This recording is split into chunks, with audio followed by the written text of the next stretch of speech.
dicelupkan, dikuburkan. Haleluya saudaraku. Jadi baptisan itu bukan artinya dipercik. Saudara mengerti? Baptisan bukan dipercik. Kita ambil aja dari akar bahasanya saudaraku. Artinya baptisan itu ditenggelamkan atau dikuburkan. So mengerti sampai di sini? Amin. Baptisan adalah tanda bahwa kita adalah milik Tuhan. Amin.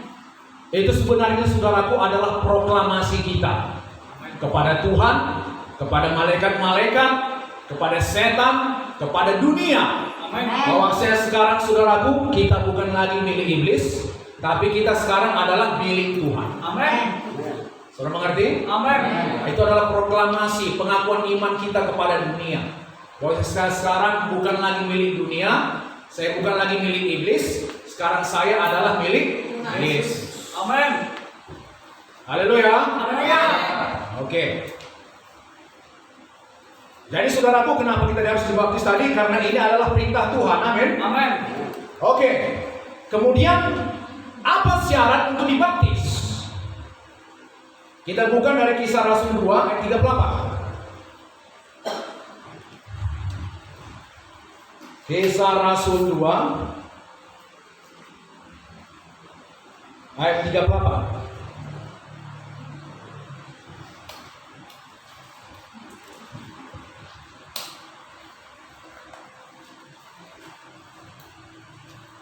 Dapat saudaraku? Kita baca bersama 1, 2, 3 ya. Jawab Petrus kepada mereka, bertobatlah dan hendaklah kamu masing-masing memberi dirimu dibaptis dalam nama Yesus Kristus untuk pengampunan dosamu, maka kamu akan menerima karunia Roh Kudus. Jadi saudaraku, syarat kita dibaptis adalah pertobatan. Kita bertobat, amin. Apa arti bertobat? Bertobat saudaraku artinya berpaling 180 derajat. Kalau dulu misalnya kita menghadap timur, sekarang kita menghadap ke barat. Saudara mengerti ini? Amin. Kalau dulu kita hidup untuk iblis, sekarang kita hidup untuk Tuhan. Berpaling dia 180 derajat. Kalau dulu kita hidup untuk dunia, sekarang kita hidup untuk Tuhan. Ada orang mungkin berkata begini, saudaraku, aku bukan hamba siapa-siapa. Aku adalah Tuhan bagi diriku sendiri. Haleluya saudaraku. Mungkin ada orang berpikir demikian. Aku tidak mau diperbudak oleh siapapun. Aku tidak mau diatur oleh siapapun. Aku adalah Tuhan bagi diriku sendiri. Sebenarnya orang yang berkata demikian saudaraku, dia tidak tahu bahwasanya dia adalah budak iblis. Saudara mengerti ini? Karena di dunia ini hanya ada dua Tuhan, Yesus atau iblis. Kalau saudara tidak menjadi hamba Tuhan, haleluya saudaraku, milik Tuhan, maka saudara menjadi milik iblis atau hamba iblis. Yesus mengatakan, kalau engkau tidak di pihakku, maka engkau menjadi lawanku. Halo? Kalau engkau tidak di pihakku, maka engkau menjadi lawanku. Jadi sekarang saudaraku, kita tentukan kita di pihak siapa? Tuhan. Amin. Haleluya. Siapa mau di pihak Tuhan? Saya. Saudara membuat keputusan yang tepat. Amin. Saudara. Saya nggak berani melawan Tuhan. Gak ada kita yang sanggup, saudaraku. Dia begitu dahsyat. Amin. Jadi syarat saudaraku untuk dibaptis adalah bertobat. Artinya saudara kita berkata, Tuhan, aku sudah capek dengan gaya hidupku yang selama ini. Aku sudah muak, aku sudah bosan, Tuhan. Selalu hidup dengan tipu-tipu, selalu hidup dengan kejahatan, selalu hidup dengan pikiran yang penuh dosa, dengan kelakuan yang penuh dosa. Aku sudah bosan, Tuhan, sudah capek aku. Tingkah laku yang berdosa, aku sudah muak. Sekarang aku memutuskan untuk ikut Yesus. Aku mau bertobat, Tuhan. Nah, itulah syaratnya. Haleluya. Adakah saudara yang mau dibaptis ini, saudara mau bertobat?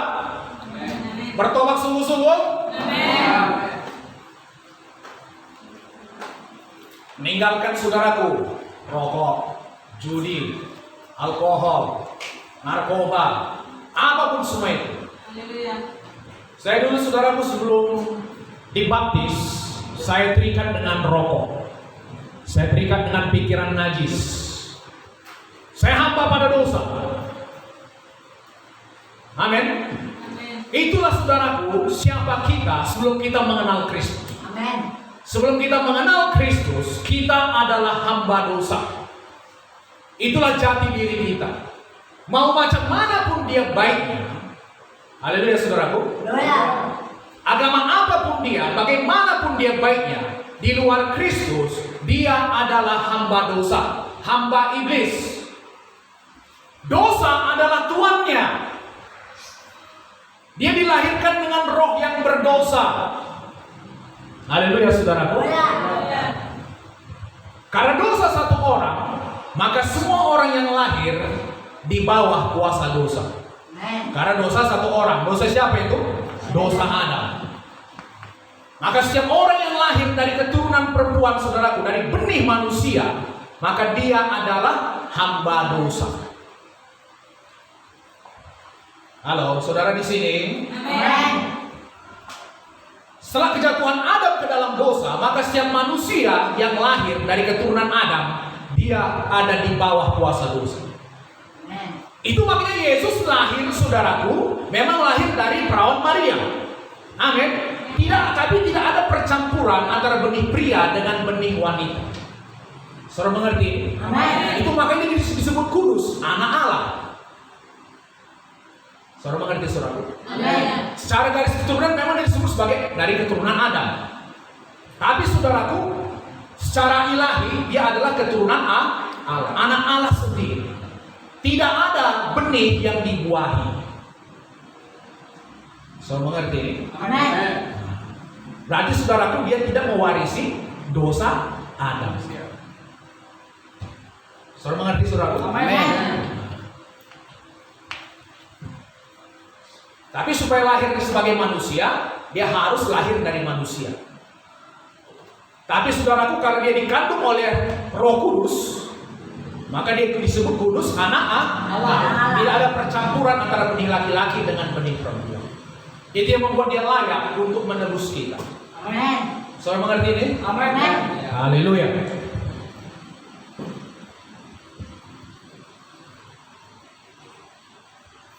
Jadi semua yang mau dibaptis ini sudah mau bertobat, saudaraku? Amin. Sudah bosan dengan cara dunia ini? Amin. Semua pun yang sudah dibaptis, ulangi lagi komitmen saudara. Amin. Tuhan, aku mau ikut kau lagi sungguh-sungguh. Aku mau kobarkan lagi Tuhan. Saya sudah bosan dengan dunia ini. Gak ada yang bisa dikasih dunia ini Tuhan. Tidak ada damai sejahtera. Damai sejahtera hanya ada dalam Yesus. Oke. Apa arti baptisan? Coba kita buka saudaraku dari Roma 6. Di sini akan saya terangkan nanti. Roma pasal 6.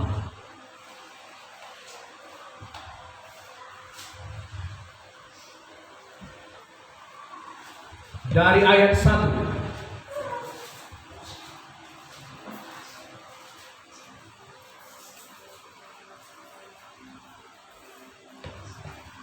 Mati dan bangkit dengan Kristus. Amin.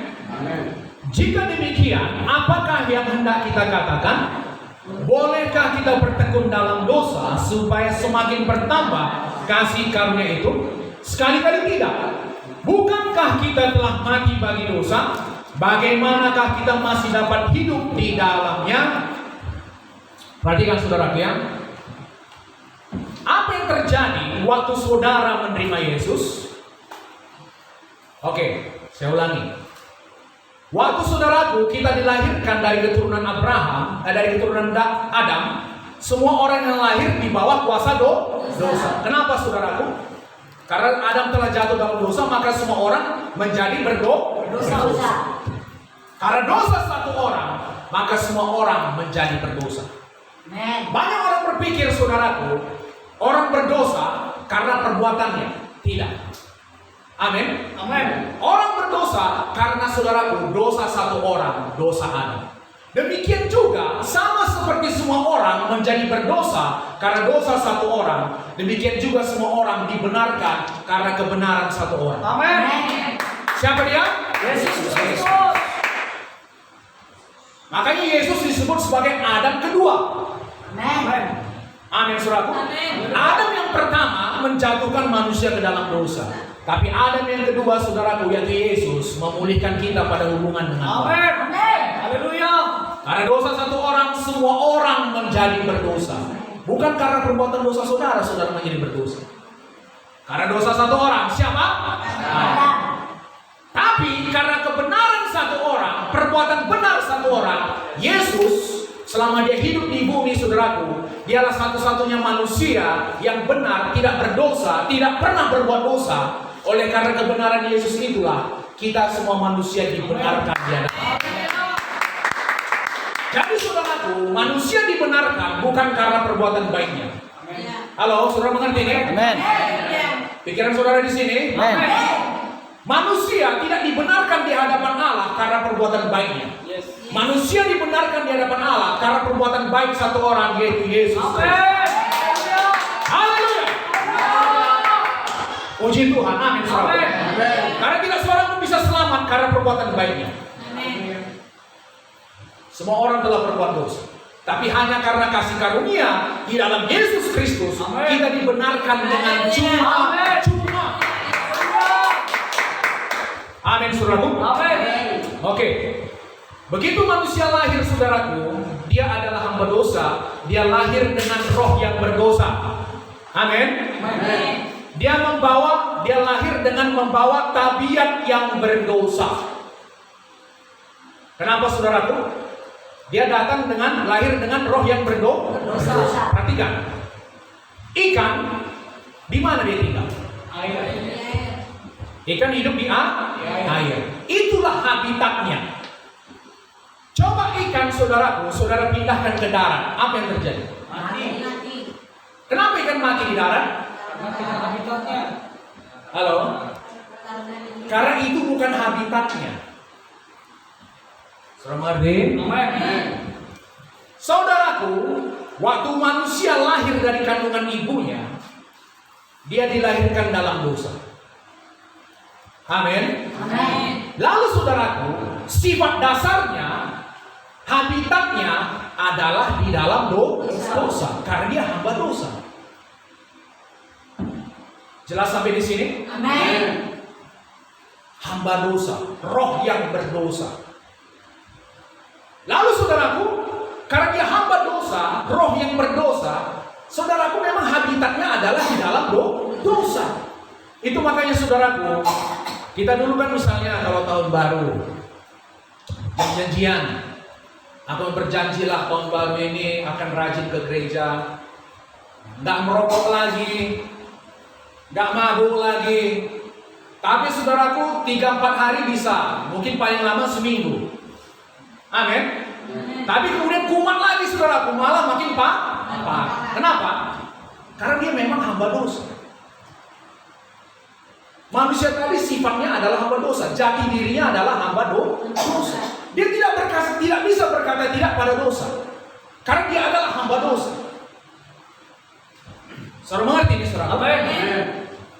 Tapi kemudian saudaraku, setelah dia lahir baru, dia terima Yesus, Tuhan Yesus, aku percaya padamu. Aku terima Kau menjadi Tuhan dan Juru Selamat pribadiku. Tuliskan namaku Tuhan dalam kitab kehidupan-Mu. Roh Kudus masuk dalam hatiku. Detik saudaraku dia menerima Yesus sebagai Tuhan dan Juru Selamat pribadinya, saudaraku, manusia lama tadi yang berdosa itu langsung mati.